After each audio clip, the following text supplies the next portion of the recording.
अस्सलाम वालेकुम वरहमतुल्लाहि वबरकातुहू। मुझे उम्मीद है कि आप सब लोग ठीक होंगे, खैरियत से होंगे। अल्लाह पाक आपको सलामत रखे और आपके चेहरों पर हमेशा मुस्कुराहटें रखे। तो चलें दोस्तों, वीडियो को शुरू करते हैं।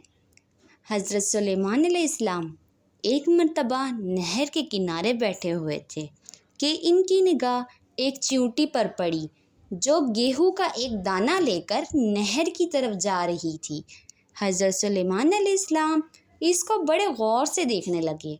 जब चींटी पानी के करीब पहुंची तो अचानक एक मेंढक ने पानी से सर निकाला और अपना मुंह खोला, तो ये चींटी अपने दाने के साथ इसके मुंह में चली गई।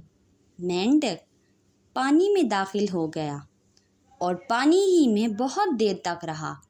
सुलेमान अलैहिस्सलाम इसको बहुत गौर से देख रहे थे। ज़रा ही देर में मेंढक पानी से बाहर निकला और अपना मुंह खोला तो चींटी बाहर निकल आई, अलबत्ता इसके साथ दाना नहीं था। हज़रत सुलेमान अलैहिस्सलाम ने इसको बुलाकर मालूम किया कि माजरा क्या है और वो कहाँ गई थी। इसने बताया कि ए अल्लाह के नबी, आप जो नहर की तह में एक बड़ा खोखला पत्थर देख रहे हैं, इसके अंदर बहुत से अंधे कीड़े मकोड़े हैं। अल्लाह ताला ने इनको वहाँ पैदा किया है।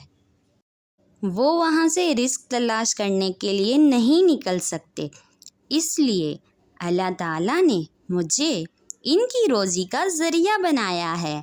मैं इसकी रोज़ी को उठाकर ले जाती हूँ और अल्लाह ने इस मेंढक को मेरे लिए ज़रिया बनाया है ताकि वो मुझे लेकर जाए।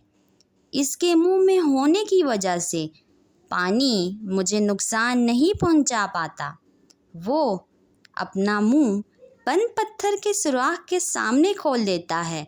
मैं इसमें दाखिल हो जाती हूँ और उन कीड़ों की रोज़ी उन तक पहुंचा देती हूँ।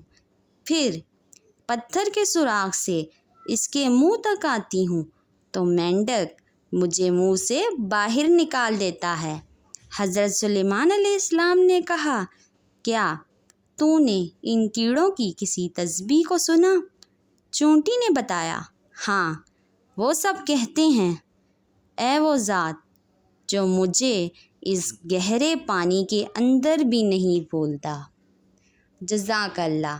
मुझे उम्मीद है कि आपको वीडियो अच्छी लगी होगी, तो वीडियो को लाइक करें और चैनल को सब्सक्राइब करें।